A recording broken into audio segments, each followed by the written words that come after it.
J'aime Saint-Leu. Élection municipale 2026. Sébastien Meurant répond à le podcast qui traite toutes vos questions. Bonjour à tous, aujourd'hui on va donner la parole aux jeunes de Saint-Leu-la-Forêt. L'idée est plutôt simple, c'est parler concret, parler du quotidien des jeunes à Saint-Leu. Chacun pourra s'exprimer comme il le souhaite et vous pouvez interagir évidemment également avec Sébastien Meurant ici présent qui dans un instant va se présenter à vous parce que peut-être que certains ne le connaissent pas et lorsque vous poserez des questions, n'importe qui peut interagir et également donner son avis ou poser une question complémentaire. Sébastien Meurant, bonjour. Bonjour Sébastien, bonjour à tous. Alors Sébastien Meurant, on lance cette émission. Le but de cette émission, c'est véritablement de comprendre aujourd'hui quelles sont les préoccupations des jeunes Saint-Loupiens, qu'ils soient collégiens, lycéens, essayer de comprendre également quelle est leur vision de la ville et puis aussi leur vision de leurs besoins au quotidien à Saint-Leu-la-Forêt. Est-ce qu'il leur manque quelque chose? Est-ce qu'ils ont des choses à dire? Et est-ce qu'ils savent ce que un potentiel maire peut faire avec la jeunesse? Pour commencer cette émission, il y a une question qui était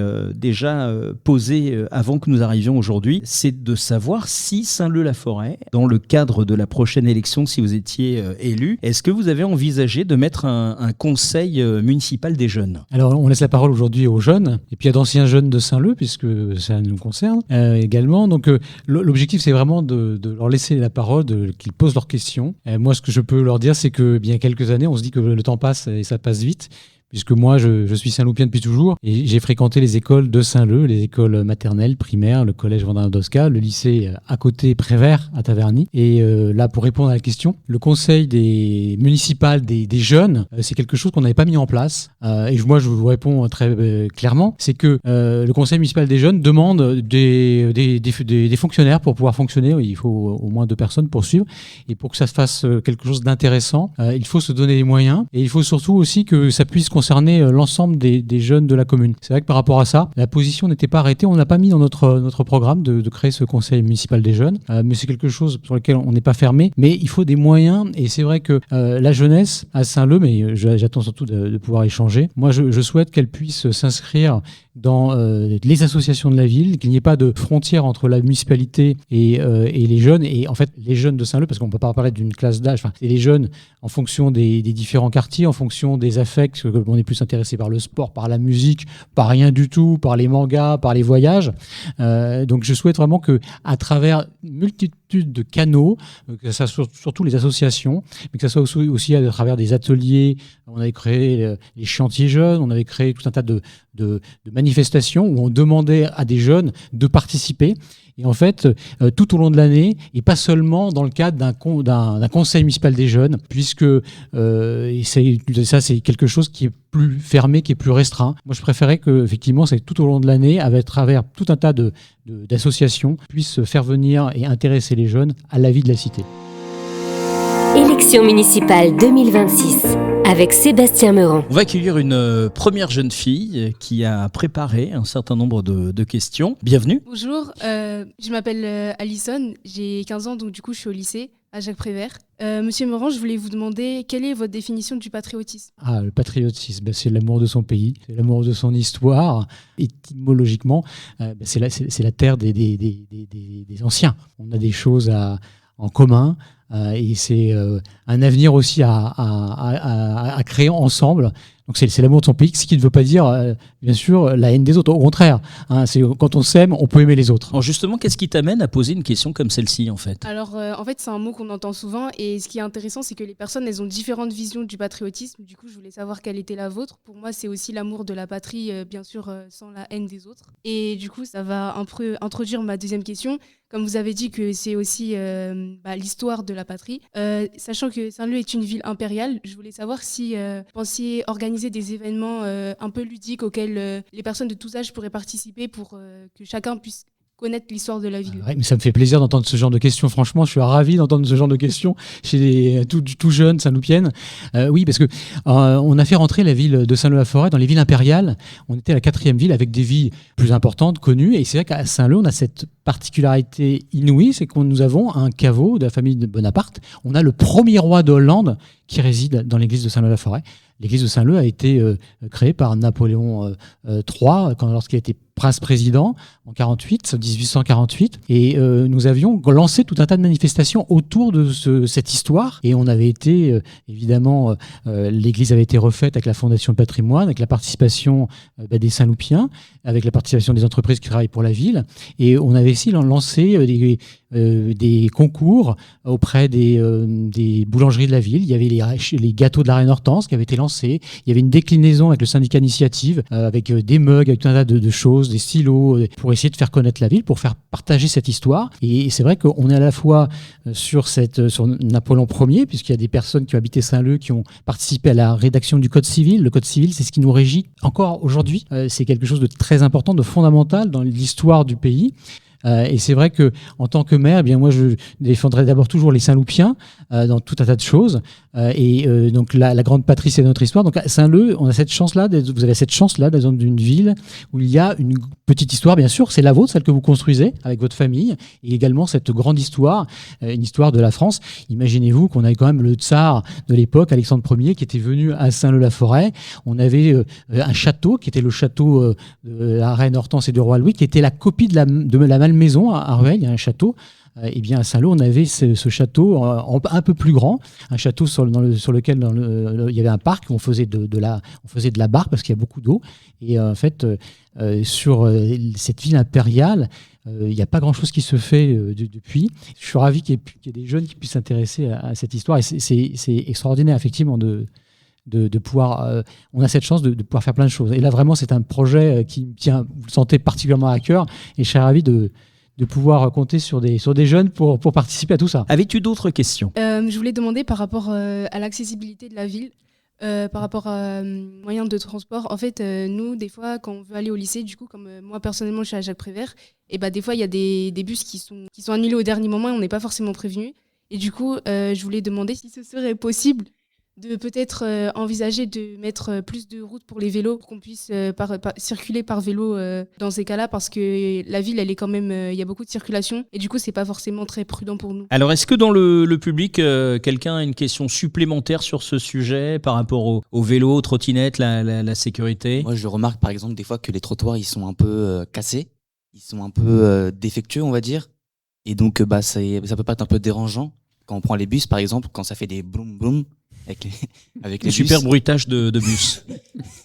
Et donc, j'étais dedans là. Ouais, très bien. Et donc, j'aimerais savoir si ce serait possible peut-être de faire en sorte d'améliorer cette situation. Il y a un vrai travail. Vous avez vu ces dernières années une dégradation majeure. Et là, vous êtes jeune, mais mettez-vous à la place de personnes qui ont du mal à se déplacer ou des personnes qui sont handicapées. Et même, on peut être jeune et avoir des béquilles. Donc là, sur les trottoirs, c'est même j'ai honte en fait de voir ce que c'est devenu à certains endroits. Puisque nombreuses personnes en parlent. Il suffit de regarder, d'ouvrir les yeux pour se rendre compte que les trottoirs, à certains endroits, mériteraient d'être refaits, mais en urgence. Donc c'est à se demander s'il va pas falloir faire des kilomètres de trottoirs avant de refaire les rues, pour au moins sécuriser, parce que là, moi j'ai jamais connu ça. En fait, je me souviens pas à ce point sur les rues principales avoir une dégradation telle. Sur les transports, c'est une vraie question. Alors les transports, il y a des bus qui circulent. Il y a eu des changements liés notamment aux travaux. Il y a des changements qui n'ont pas beaucoup de sens.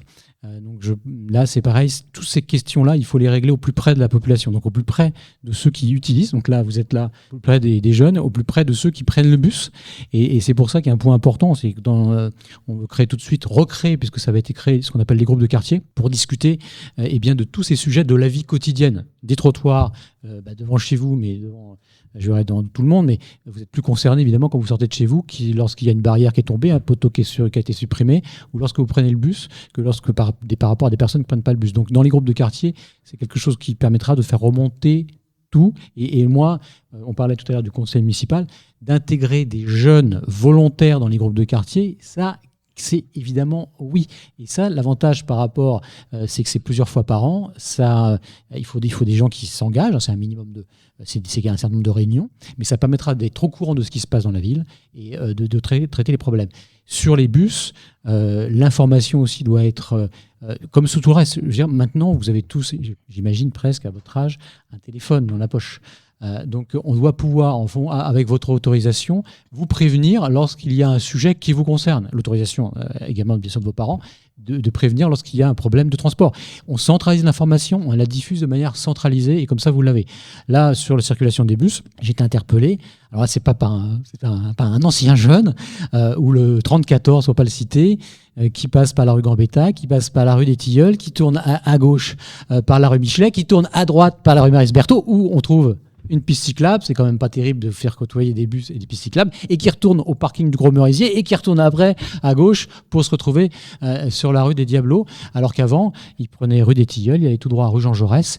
Il desservait une copropriété qui s'appelle les Terres Blanches, où il y a des centaines de personnes qui habitent, et notamment des personnes à mobilité réduite qui utilisent les bus. Donc il y a énormément de progrès à faire dans ce domaine-là, et je pense qu'il y a des choses qui ne coûtent pas bien cher. Je pense que sur l'information, c'est quelque chose de faisable et d'améliorable très rapidement. On a une réaction tout de suite dans le public. Et donc du coup, pour les jeunes qui pourraient nous écouter, comment c'est possible de rejoindre justement les groupes de quartier ?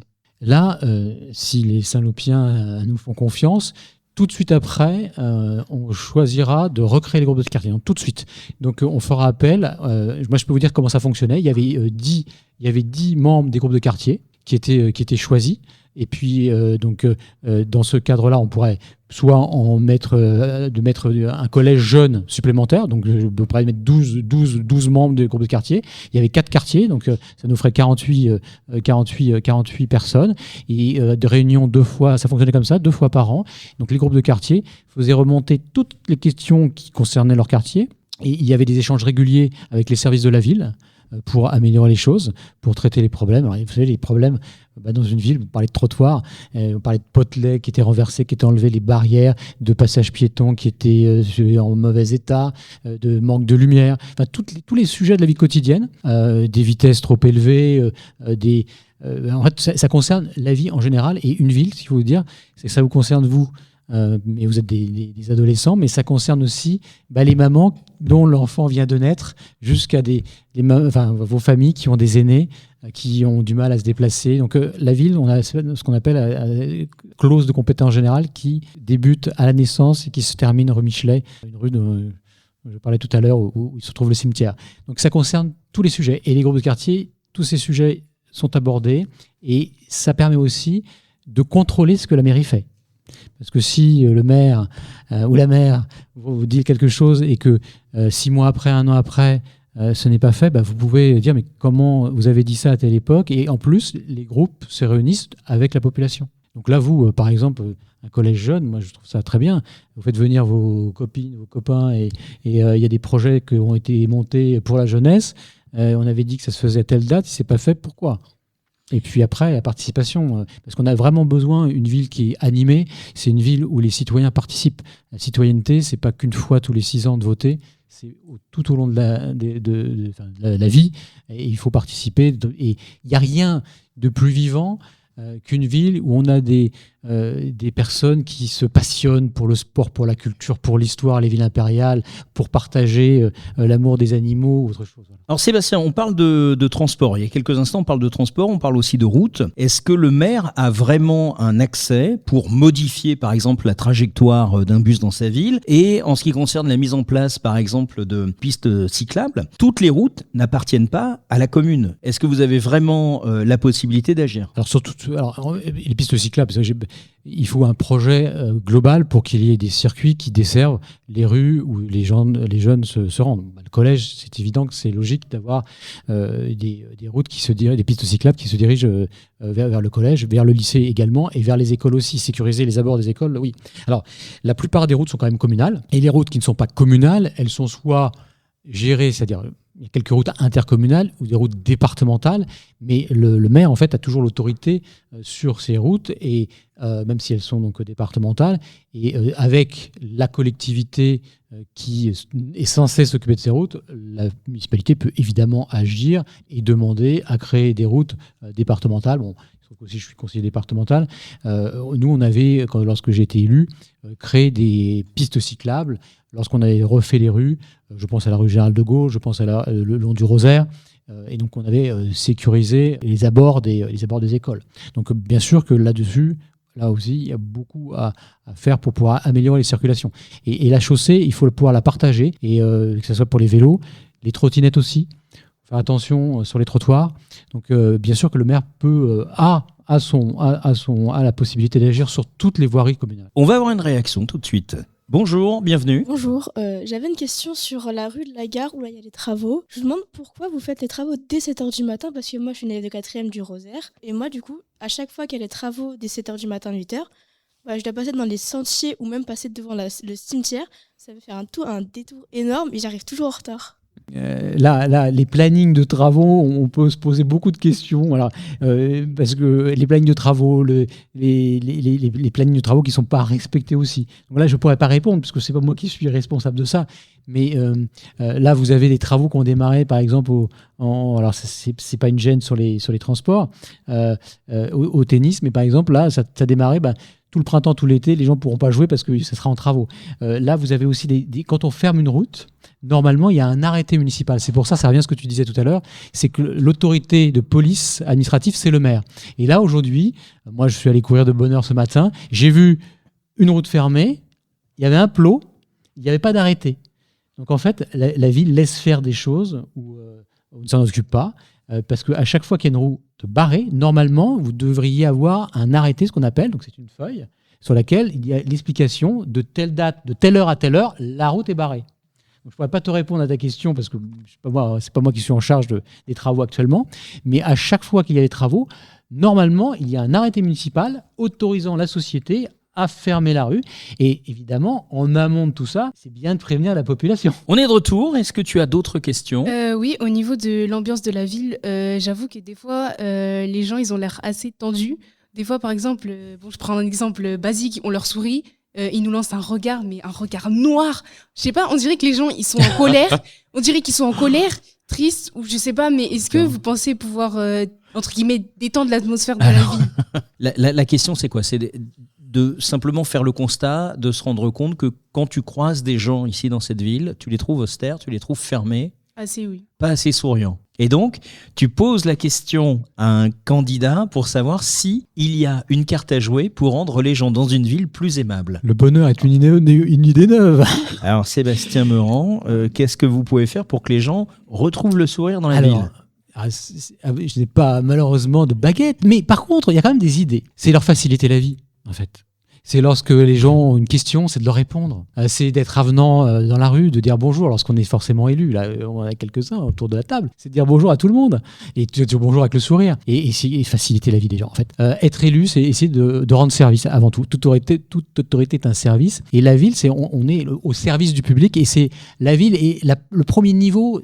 Et les élus sont les premiers que vous pouvez toucher, ce sont les élus communaux. Vous les rencontrez dans la rue, c'est pour ça que moi j'ai fait une liste où il y a des personnes qui habitent dans tous les quartiers de la ville et je souhaite avoir des relais dans les groupes de quartiers et en fait de faciliter la vie. Lorsque les gens peuvent circuler, peuvent se garer, peuvent avoir des trottoirs sur lesquels ils peuvent marcher, lorsqu'ils trouvent les commerces accueillants pas loin de chez eux, lorsque il n'y a pas une route fermée, qui n'arrive pas en retard à l'école, par exemple, ou lorsqu'ils savent qu'il y a des travaux, donc ils vont prévoir un peu en amont. Eh bien, ça permet effectivement une ville plus heureuse, une ville plus animée, une ville où on partage des choses en commun, où vous connaissez et cet esprit de voisinage qui a existé. Moi, je parle de l'âme de Saint-Leu-la-Forêt, qui a été.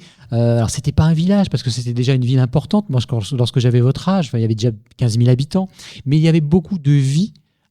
Communale, il y avait beaucoup. Moi, ma grand-mère connaissait ses voisins. Moi, petit enfant, je connaissais les voisins. Il faut retrouver un esprit de voisinage. Et là, le fait que vous soyez là, que vous vous intéressez, c'est extraordinairement positif Parce qu'en fait, une ville, c'est une petite cité.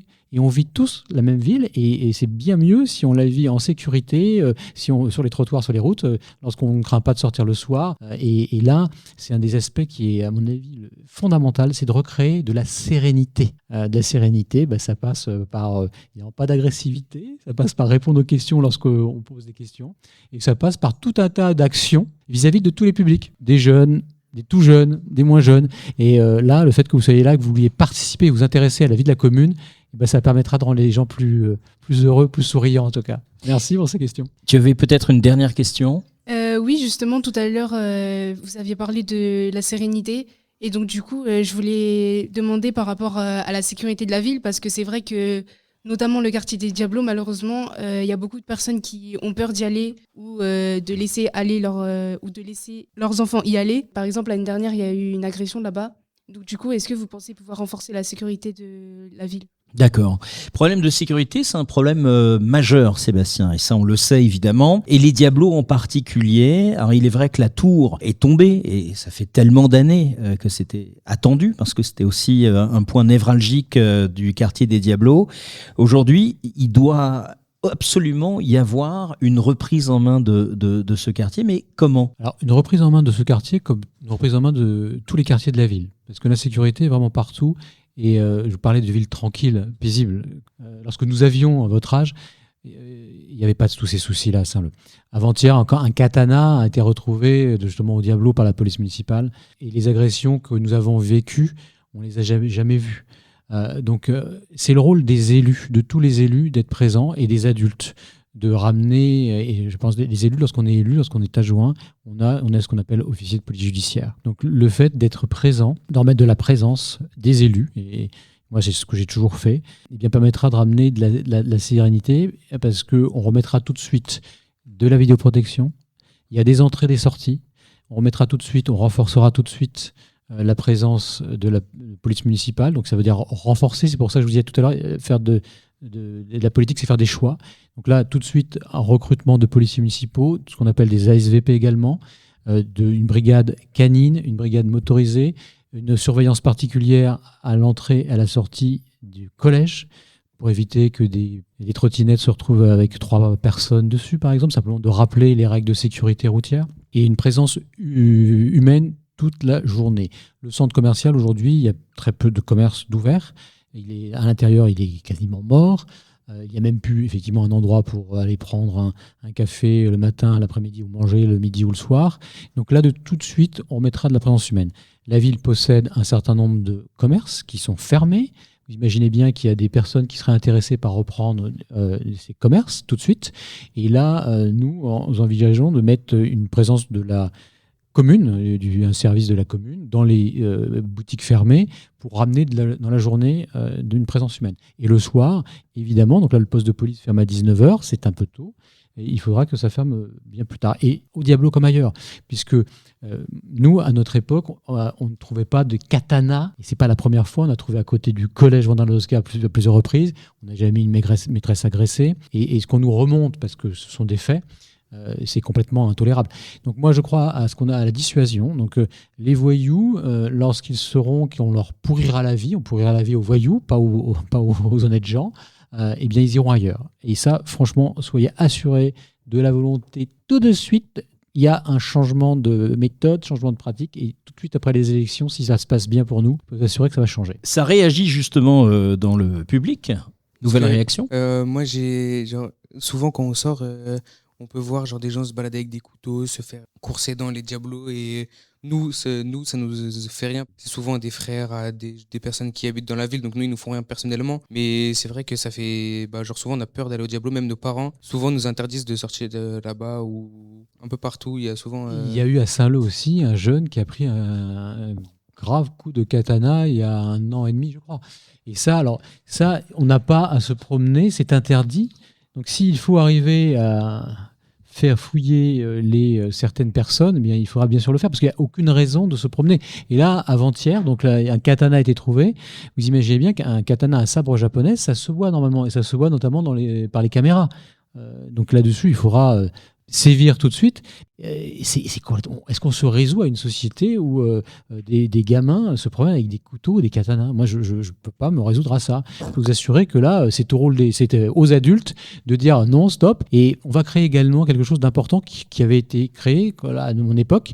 C'est le Conseil de droit et devoir des familles. Lorsque vous avez des enfants mineurs qui portent des couteaux ou des katanas, eh bien, de convoquer la famille et de leur expliquer que d'être papa ou d'être maman, évidemment, on laisse pas son enfant sortir avec un katana, des couteaux, ça fait partie des choses élémentaires et des choses s'il faut le rappeler, on le rappellera. Et on a des moyens, lorsqu'on est maire, de sanctionner des familles qui ne font pas leur rôle d'autorité parentale. Une nouvelle question et commentaire dans le public. C'est à toi. Alors bonjour, je voulais savoir, pouvez-vous nous garantir la sécurité quand nous allons faire nos courses du côté des Diablos? Là, ça revient à un peu cette question qui vient d'être posée. En mettant tout de suite de la vidéoprotection au Diablos, vous connaissez le centre commercial des Diablos, donc il y a quelques entrées. Là aujourd'hui, ils ont remis de la lumière à l'intérieur des Diablos. Par contre, ils n'ont pas remis de la lumière sur les parkings. Déjà d'une, c'est quelque chose qui est assez surprenant. Donc remettre tout de suite de la vidéoprotection, de remettre tout de suite une présence. Et en tout cas, ce qui est sûr, c'est que soyez sûr que ce quartier-là, comme la ville en général, était un quartier paisible. Il y avait de la vie sur la place Colchester, il y avait des enfants qui jouaient, il y avait des personnes âgées, il y avait de la vie. Aujourd'hui, c'est plutôt une no-zone. Et ce qui est faisable, c'est vraiment de remettre de la vie, de remettre de la tranquillité. Ça, je peux vous assurer qu'on mettra le paquet là-dessus pour que ça se passe bien et que vous voyez tout de suite la différence. Et moi, c'était... Sébastien parlait tout à l'heure de la tour qui cristallisait, donc le 68 rue Jacques Prévert, les problématiques. Au lendemain de mon élection de 2008, moi, j'avais été à la tour des Diablos et j'avais expliqué le fait que là-bas, le maire, il était évidemment le bienvenu partout dans la ville. Et moi, à l'époque... j'avais pris langue avec des jeunes qui traînaient un peu partout et j'avais discuté avec eux et on avait créé des choses tout de suite pour les jeunes. On avait inauguré des city stadiums, on avait inauguré le terrain de foot synthétique à côté du collège avec Antoine Campoire dès 2009. On avait créé la piste d'athlétisme. Et moi, j'avais dit tout ça. Je vous préviens, on fait des choses tout de suite, mais si c'est délabré, je ne le remplacerai pas. On avait créé les chantiers jeunes aussi, pour effectivement que des jeunes ne soient pas désœuvrés et qu'ils puissent faire quelque chose, qu'ils puissent gagner un peu d'argent. Et on les utilisait, les faisait travailler avec les services de la ville, différents services de la ville, et notamment ils travaillaient bien pour le stade, ils travaillaient on les faisait travailler dans les écoles, on les faisait travailler sur des lieux de vie. Et c'est vrai que moi, tout le temps où de 2008 à 2017 était en fonction, on n'avait pas ce genre de choses, on n'avait pas de dégradation comme on peut l'avoir. Et c'est vrai qu'il faut aller vers tous les publics. Alors là, vous êtes là, c'est vraiment, je vous félicite. Aller des publics, des personnes qui effectivement traînent. Alors dire, il y a des horaires où il n'y a pas à traîner dehors. Qu'est-ce qui fait que vous êtes là à rien faire, à zoner? Est-ce que vous n'avez pas autre chose à faire de votre vie? Et les faire venir vers la ville. Donc la sécurité, la tranquillité publique, parce que ça déborde le cadre de la sécurité, la tranquillité publique, le fait de se sentir bien dans sa commune et en sécurité à toute heure du jour et de la nuit et partout, vous assurez que c'est possible. Parce que il y a des villes où on arrive même avec une situation qui s'est un peu dégradée, à remettre de l'ordre et de la tranquillité publique. Et ça sera une priorité. Et ce que vous exprimez là, on a fait des questionnaires, c'est ce qui ressort le plus rapide. La priorité, c'est de se sentir en sécurité. On continue, je crois qu'il y a d'autres réactions. Oui, quel commerce comptez-vous ouvrir au Diablos? Alors la première chose, c'est d'ouvrir un commerce de bouche. Il y a un restaurant, bar, pub, c'est la priorité, je pense.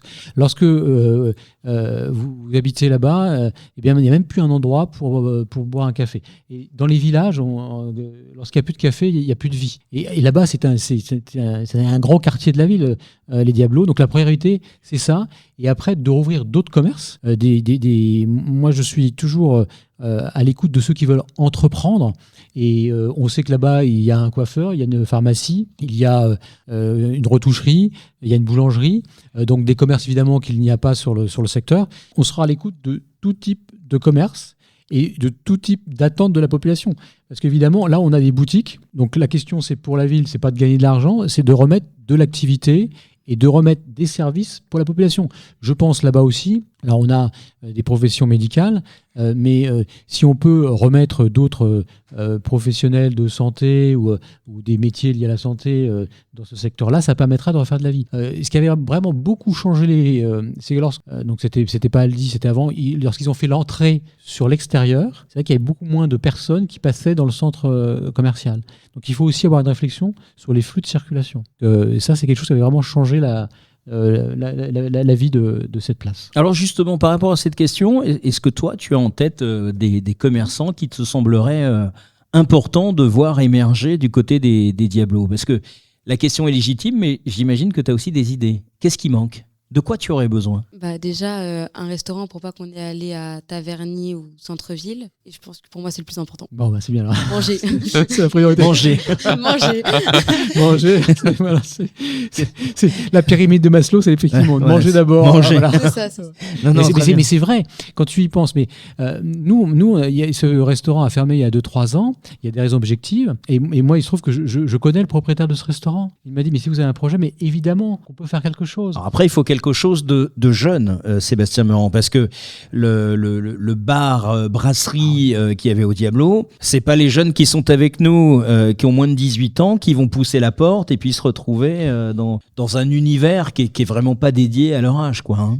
Absolument. Là, le projet qui est vanté alors que le permis n'est pas déposé, que évidemment la vente n'a pas été signée, moi je verrais bien à la place de la piscine au Diablo, je verrais bien de la restauration plutôt tournée vers les jeunes avec quelque chose de récréatif. Alors il y a plein de choses. Alors, on m'a dit qu'il y avait un bowling qui allait être ouvert à Taverny, mais ce genre de choses, à la fois restaurant, pub, et puis quelque chose qui intéresse les jeunes, eh bien à cet endroit-là, moi je verrais bien ça plutôt que des logements. Et c'est absolument nécessaire.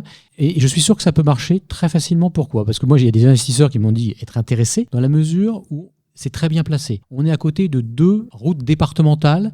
La route départementale, donc boulevard Brémond, le boulevard Rostand, où il y a 10 000, 15 000, 18 000 véhicules qui passent tous les jours. On est à la sortie de l'autoroute. C'est facile d'accès et il y a du parking. Donc en remettant de la sécurité, en remettant des commerces de qualité, eh bien il y a des investisseurs qui sont prêts à parier que ça va fonctionner. Et ça, moi je crois vraiment à ça. Et c'est pour ça que je suis assez optimiste par rapport à la capacité à rapidement faire changer les choses. Alors ça demandera tout de suite évidemment de remettre rapidement un coup de propre, évidemment. Vous avez des dalles qui glissent énormément lorsqu'il pleut au centre des Diablos. Il manque de la lumière, il y a plein de choses, mais très rapidement, ça permettra de faire revenir des investisseurs et de faire venir des clients. Et ce que vous dites là, imaginez, vous, qu'il y a des gens qui travaillent quand même, qui travaillent au Diablo et qui, eux, pour manger le midi, sont obligés de prendre la voiture aussi. C'est quand même quelque chose qui est assez incroyable de laisser un quartier comme ça à l'abandon. Donc ça, on fera quelque chose tout de suite parce que économiquement, ça fonctionnera tout de suite. Une autre réaction. Et pour finir, est-ce que vous comptez refaire le terrain de foot des Diablos ? Mais le terrain de foot des Diablos, il a été inauguré en septembre 2009 par Antoine Compoiré. Alors, vous n'avez pas connu, mais si, on en parle encore, c'est encore un entraîneur, Antoine Compoiré. En 2009, il avait une durée de vie de 10 ans. C'est des générations de synthétiques qui dataient. Et on est en 2026, donc 2009-2026, ça aurait dû être refait. Donc, bien sûr qu'il faut le refaire. Et là, ce sera juste le tapis à changer, puisque le fond de forme, tout ça, ça avait été fait. Donc ça, c'est quelque chose à faire, comme la piste d'athlée aussi, qui avait été faite en 2009. C'est quelque chose à refaire rapidement, parce que je sais que le terrain de foot des Diablos, il est mort. On est en 2026, il est très utilisé. On l'avait laissé aussi en libre accès. Il n'a jamais été saccagé. Hein. Donc c'est la preuve que les jeunes de Saint-Leu avaient respecté cet ouvrage-là. Et je sais que j'avais aussi créé 2 City Stadium, un à fermer. C'était un parking, on l'avait transformé en City Stadium avec les groupes de quartier. Hein. Donc ça servait du côté des tanières. Il a été supprimé. Je pense que n'arrivant pas à assurer la tranquillité pour les riverains, eh bien la mairie a préféré le supprimer. Et ils ont aussi supprimé le parking puisqu'ils ont mis des plots. Donc c'est un espace vide juste derrière MLC. Je ne sais pas si vous connaissez. Donc là aussi, il y avait un City Stadium qui a été supprimé. La vie quotidienne, l'usage de la ville. Je vous donne des thématiques si vous avez envie de réagir dans le public. On a parlé un peu de mobilité, de déplacement, de sécurité, de loisirs, de sport, de culture. Est-ce qu'on a des questions qui viennent du public ? Bonjour, j'ai une question. Comptez-vous organiser des activités pour les jeunes ? Alors quel genre d'activité ? Tu penses à quoi ? Sportives, comme par exemple du badminton. D'accord. Et justement, Sébastien Meurant peut rebondir là-dessus parce que on a le quartier de la Châtaigneraie à Saint-Leu, dans lequel on va retrouver des tennis, où il y a des projets, en dehors évidemment des Diablos. Et le projet de padel même avait été annoncé avant même que ça devienne très tendance comme ça l'est aujourd'hui, Sébastien. Oui, en 2016, il y avait un projet de padel, de squash, de tennis à la Châtaigneraie qui avait été déposé. Il faut du badminton aussi. Ah oui, là, il n'y avait pas de badminton, mais il y avait aussi. Donc, ça c'était en 2016. Et vous avez, pour ceux qui s'intéressent un peu au sport de raquette, ça fait maintenant 10 ans qu'on en parle. Les travaux viennent de démarrer. Mais c'est pas du tout. Il y a plus que quelques terrains de tennis couverts là-haut à la Châtaigneraie et c'est bien dommage. Moi, on avait prévu tout un tas de réalisations pour le sport. On avait prévu ce qu'on appelle le parc des sports en 2017. Parc des sports qui aurait dû voir le jour à côté du stade. Et moi, c'est vrai que je suis très sensible à toutes les activités sportives. J'ai fait beaucoup de sport dans ma jeunesse. Et c'est vrai qu'à Saint-Leu, il nous manque encore un gymnase, très clairement.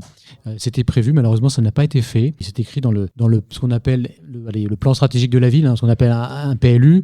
Et le parc des sports, il aurait dû être lancé depuis très longtemps. Il y a récemment, mais moi j'avais commencé à mettre des agrès en libre accès, puisque ça se fait beaucoup. Sur le sport à Saint-Leu, moi, je pense que c'est absolument nécessaire de faire tout ce qu'on peut pour faciliter l'accès au sport, la pratique sportive, puisqu'on va parler de sport santé. Et à Saint-Leu comme en France, il faut absolument qu'on arrive à valoriser les activités sportives, parce que c'est une question de santé. C'est une question, et plus on est jeune, plus on arrive à faire du sport tôt, et bien mieux c'est, pour se sentir bien dans son corps, bien dans sa peau, apprendre des règles de vie en collectivité. Et moi, on a toujours accompagné les créations des activités, des compétitions sportives, et les élus ont montré l'élu que je suis a toujours montré l'exemple, puisque je participais à ces activités, et on faisait des choses, nous, avec les fonctionnaires de la ville également. On jouait au football, on jouait à diverses choses, on faisait des courses, la course des coteaux évidemment. On a fait plein de choses. Donc le badminton, il faut effectivement un gymnase supplémentaire pour pouvoir le pratiquer à Saint-Leu plus facilement, comme le basket, comme le hand. Donc il y a un parc des sports à créer, ça fait partie des choses qu'on a dans le programme, ça. Mais favoriser la pratique sportive, moi alors là, et notamment pourquoi pas de créer de l'émulation. On avait créé des choses, des courses de caisse à savon. Enfin, il y a plein de choses qu'on avait créées avec les écoles. Autour des activités à la fois sportives et ludiques et mettre de l'animation. Donc ça, c'est effectivement des choses sur lesquelles on ne peut être que d'accord, et je souhaite encourager tout ça, moi. Merci Sébastien. Un nouvel intervieweur vient d'arriver autour de la table. Bonjour. Bonjour, j'ai 15 ans, je suis au lycée Jacques Prévert et je suis saloupien depuis la naissance. J'ai 2 questions à vous poser, Monsieur Meurant. Tout d'abord, Monsieur Meurant, la jeunesse est au cœur de l'avenir de Saint-Leu-la-Forêt. Quel projet à l'avenir comptez-vous mettre en place pour donner aux jeunes plus de possibilités de se former, de travailler et de s'engager dans la vie locale, la vie de la commune? Alors là, c'est une grande question. Et très bien posée aussi. Très bien posée. Il faut dire tout de suite, moi je dis très bien posée cette question. J'aurais pas mieux fait. Réponse de Sébastien Meurant. Là, on parlait tout à l'heure des groupes de quartier. Vraiment que des jeunes puissent intégrer le groupe de quartier, c'est une très bonne idée. D'être à l'écoute de la jeunesse et de pouvoir faire en sorte que dans les écoles à Saint-Leu, alors là, tu as 15 ans, donc là, maintenant tu es au lycée. Donc la ville s'occupe jusqu'au collège, en fait. Donc c'est le maternel, primaire, c'est de la responsabilité de la commune.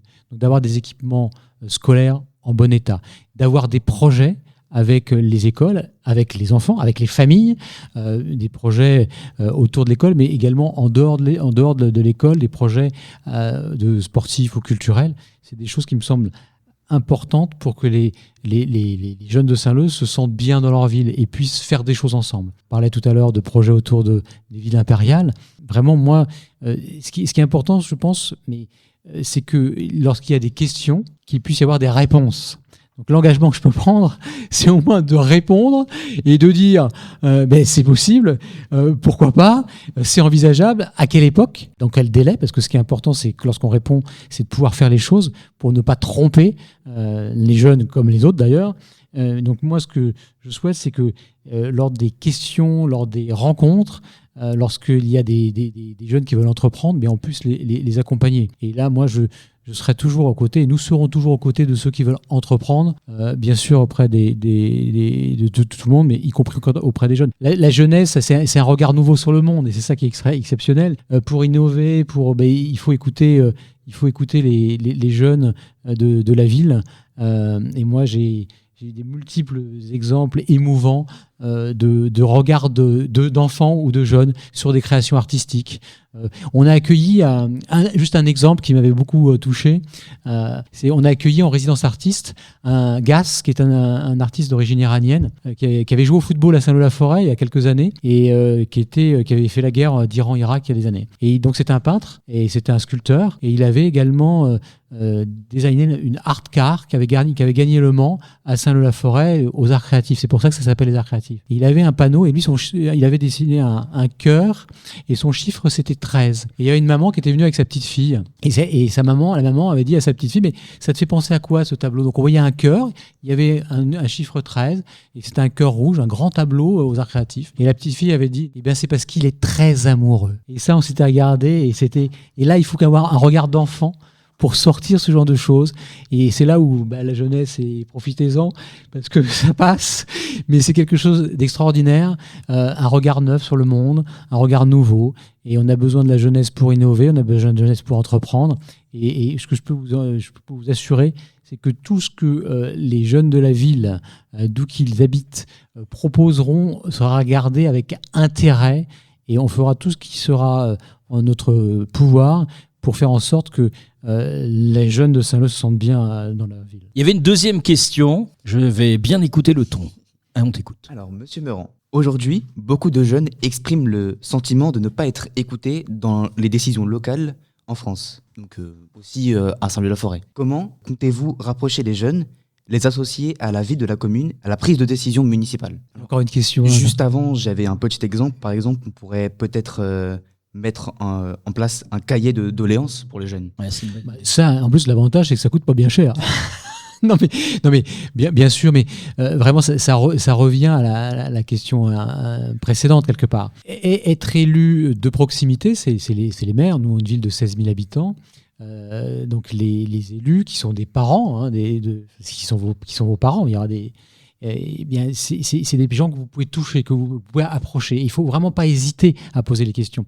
Il faut avoir de la curiosité. Et là, vous êtes ici, vous avez de la curiosité. Et c'est très bien. Et c'est vraiment une chance. Mais les conseils municipaux, il faut savoir que les conseils municipaux sont ouverts à la population. Tout le monde peut aller écouter.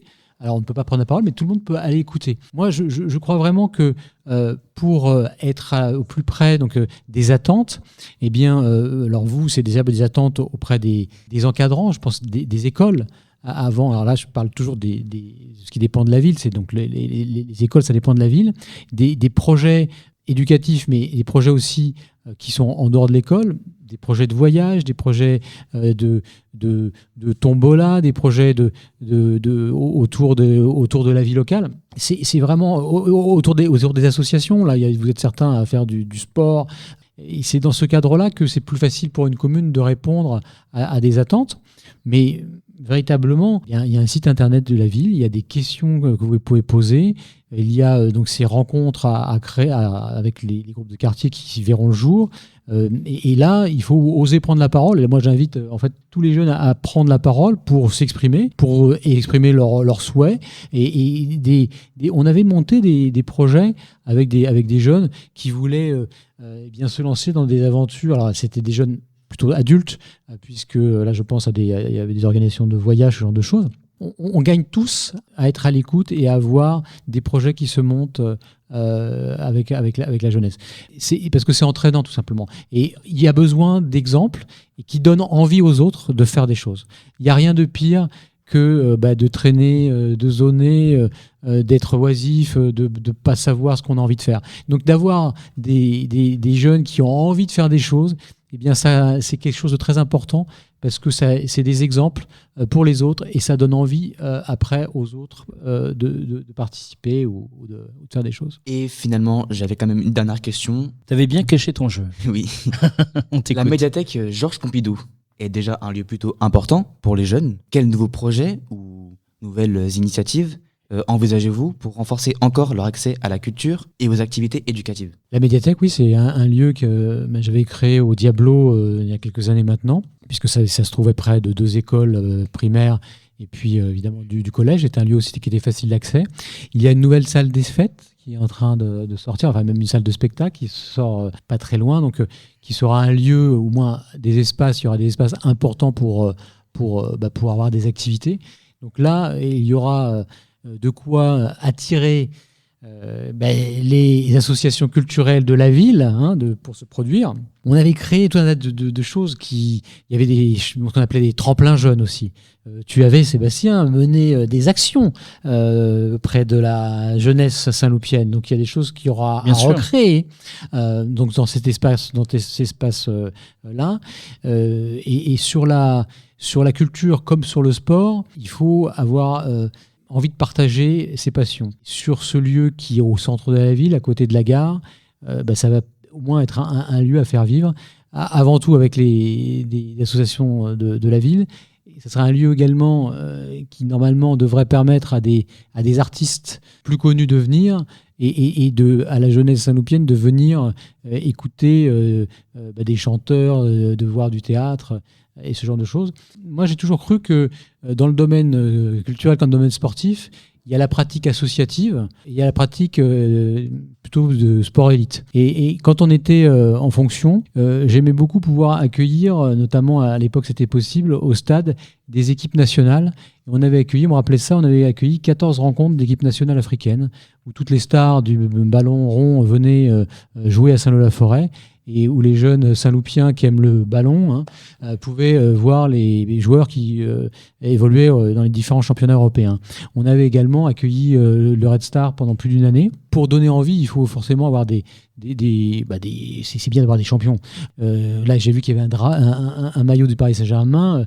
Marquinhos était venu taper la balle avec des petits Saint-Loupiens qui étaient ravis de le voir à Saint-Lô-la-Forêt. Je vous parlais d'un artiste iranien qui était reçu à la Maison-Blanche, à l'Élysée et ailleurs. Il était à Saint-Lô-la-Forêt. Et d'avoir des sommités de la culture ou du sport à Saint-Lô, je pense que c'est un effet d'entraînement et d'apprentissage et d'avoir envie d'exercer un art, qu'il soit sportif ou culturel, avec talent. Saint-Lô, c'était une ville d'histoire, mais c'est une ville d'art. Vous avez été au collège Vandana-Dosca, c'est quelqu'un qui a marqué. Vous imaginez qu'il y avait à Saint-Lô-la-Forêt des personnes qui venaient du monde entier apprendre le clavecin avec Vandana-Dosca. C'est une ville où on a eu on a toujours d'ailleurs des écrivains. On a des écrivains, je ne vais pas citer de noms, mais des écrivains qui sont nationalement connus ou internationalement connus à Saint-Lô. Il y a des artistes de cinéma qui ont vécu et qui vivent à Saint-Lô-la-Forêt. Je pense qu'avoir des têtes d'affiche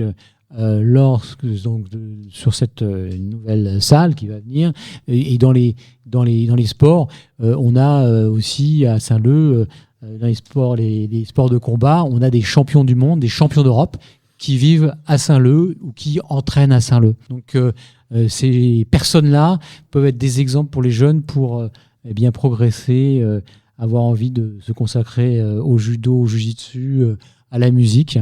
Donc il faut être à l'écoute de ces associations et à l'écoute de ceux qui vivent ces associations qui sont bien souvent des jeunes Saint-Loupiens.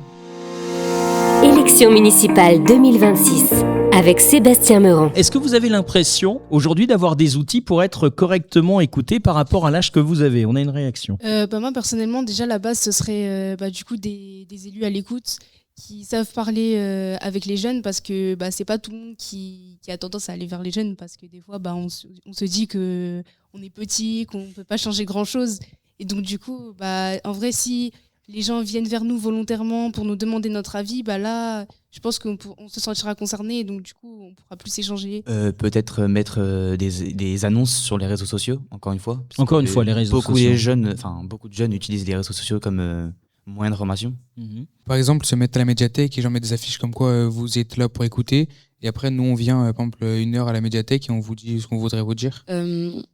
On pourrait aussi organiser des moments de rencontre entre personnes de la mairie, responsables de la ville et les jeunes. Peut-être que ça pourrait être intéressant d'un peu sensibiliser les jeunes à la justice, que ce soit avec les métiers ou alors même juste à la justice des mineurs. Leur montrer que s'ils font telle chose, ça peut avoir des conséquences sur leur vie, etc. C'est une excellente idée, ça c'est à retenir. Absolument. Parce que c'est vrai Sûr. qu'on parle beaucoup de harcèlement, effectivement, dans l'actualité.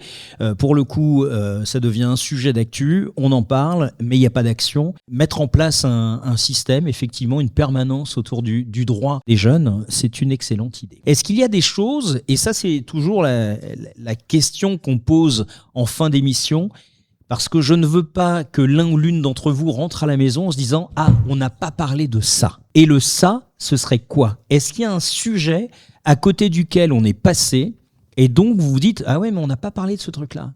Cette question-là, elle vous permet, pour conclure l'émission, de traiter un sujet que vous estimez que nous n'avons pas traité, qui vous est venu à l'esprit pendant l'émission ou maintenant. Alors je pense que peut-être ce serait important de mettre en place, je ne sais pas comment, mais une sorte de programme d'aide scolaire peut-être. Peut-être faire une sorte de petite maison où on pourrait se poser en tant qu'adolescent, genre avec de quoi faire à manger. Parce que je sais qu'à Tavernier, à côté du lycée, ils ont fait ça, ils ont fait une petite maison où genre il y a une petite cuisine, on peut faire à manger. Je sais qu'il y a un écran si on veut ramener de quoi jouer ou juste se poser le soir au lieu de traîner dehors ou quand on n'a pas envie de trop rester chez nous ou être avec nos potes et tout, on peut se poser quelque part. Là, c'est un espace jeunesse. Il y avait plusieurs espaces jeunesse de ce type, effectivement, à la MLC. Également, rue du Château, il y avait un espace jeunesse qui existait, qui a été abandonné. Donc ça, c'est des projets que nous avons pour remettre en fonctionnement. Ces espaces jeunesse, il faut qu'il y en ait plusieurs pour que ça soit accessible de différents endroits de la ville. Mais ça, bien sûr, c'est quelque chose d'important. Et ça, c'est jouable ? Ça, c'est complètement jouable. Là. Si vous êtes rue du Château, vous voyez un espace jeunesse qui est vide depuis maintenant un certain nombre d'années. Ça, c'est quelque chose d'important. Il y a plein de choses qu'on fait, on peut faire, notamment sur tout ce qui est orientation également. J'en ai pas parlé, mais on avait fait des forums d'orientation à plusieurs reprises à Saint-Leu, avec aussi des personnes qui étaient des gens connus qui venaient, avec beaucoup des entreprises qui venaient, avec des CFA qui venaient, avec tout un tas de personnes qui pouvaient employer des jeunes, des apprentis, des stages d'été, ce genre de choses. Et puis pour tout ce qui est aide aux devoirs, eh bien il y a vraiment en fait ça part à travers le lien social et puis de faire en sorte que des personnes qui ont du temps puissent aider des jeunes de leur immeuble ou des enfants de leur quartier. C'est quelque chose, il faut mettre de l'information et du lien. Et ça, c'est quelque chose qu'il faut évidemment faire parce que on a beaucoup de difficultés aujourd'hui avec l'éducation nationale sur la commune. Et on a des personnes qui ont eu des expériences dans le domaine de l'éducation nationale, dans le domaine de l'orientation, dans le domaine qui peuvent aider et qui peuvent aider les familles, qui peuvent aider la commune et qui peuvent surtout aider les enfants qui en auraient besoin.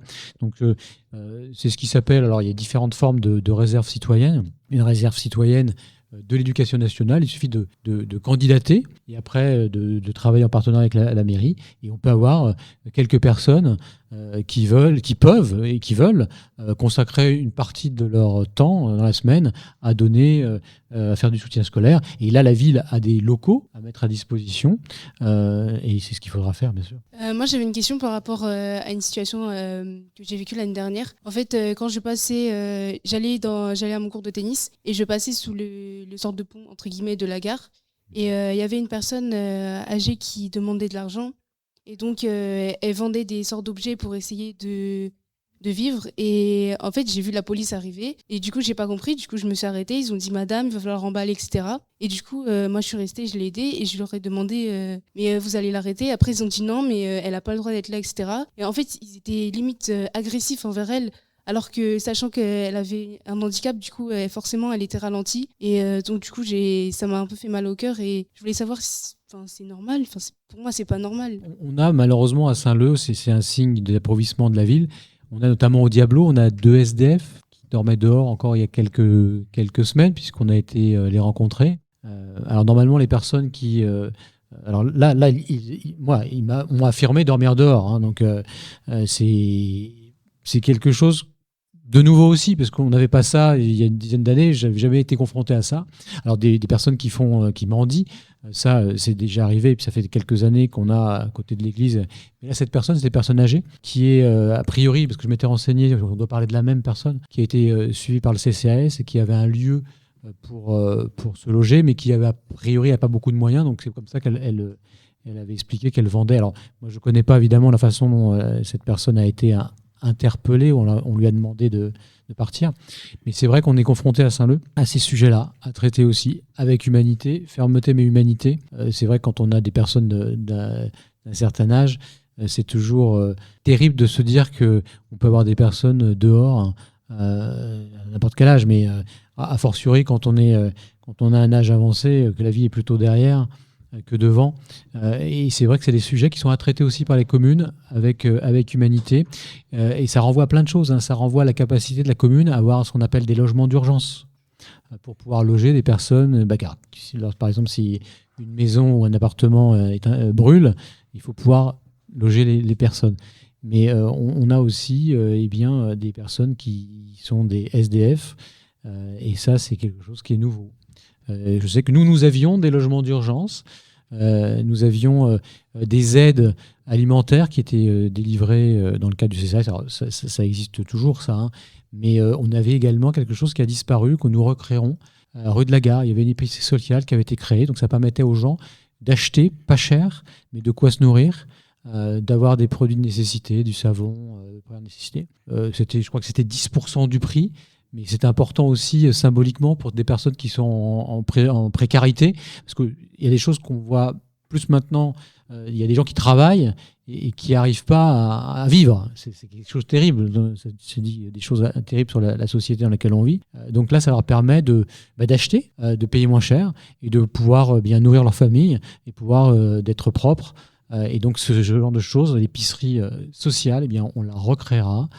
Et là aussi, c'est les jeunes qui veulent participer, donner un peu de leur temps, parce que c'était la ville, mais il y avait aussi des bénévoles qui participaient à cette épicerie sociale. Et bien ça, c'est quelque chose qu'on le refera rapidement, parce que malheureusement, à Saint-Leu, il y a aussi des personnes qui sont en grande difficulté. Il y a des gens que l'on voit, mais il y a aussi des gens que l'on ne voit pas. La vraie pauvreté, parfois, on ne la voit pas. Et c'est là aussi où ça renvoie à la vie des quartiers, à la vie de vos voisins. Quand on ne voit pas une personne âgée pendant quelques jours, on peut s'inquiéter de savoir si elle est toujours en vie. Donc là, une ville où les gens s'entendent, disent bonjour à leurs voisins, disent bonjour sur le palier, c'est une ville où, dans les difficultés de la vie qui peuvent arriver à n'importe qui, ça permet de vivre mieux ensemble. Mais c'est quelque chose qui est important. Et c'est bien que des jeunes se sentent interpellés par ces difficultés que nous côtoyons aujourd'hui. À Saint-Leu, on côtoie aussi des gens qui n'ont pas de moyens, on côtoie aussi des gens qui sont dehors. Et ça, c'est des missions à mener tous ensemble. Merci beaucoup, Sébastien Meurant. Merci à tous. À vous. Et vous pouvez vous applaudir pour avoir été là et patienter. Une émission qui s'est intéressée aux jeunes avec Sébastien Meurant ici. Merci à vous et à très bientôt, évidemment. Vous venez d'écouter le podcast J'aime Saint-Leu de Sébastien Meurant répond à élections municipales 2026. Vos messages et questions 06 77 38 95 43, mais aussi par mail à contact@j'aimesaintleu.fr. Suivez-nous sur les réseaux sociaux et sur www.j'aimesaintleu.fr. Merci de votre écoute et à très vite pour un prochain épisode.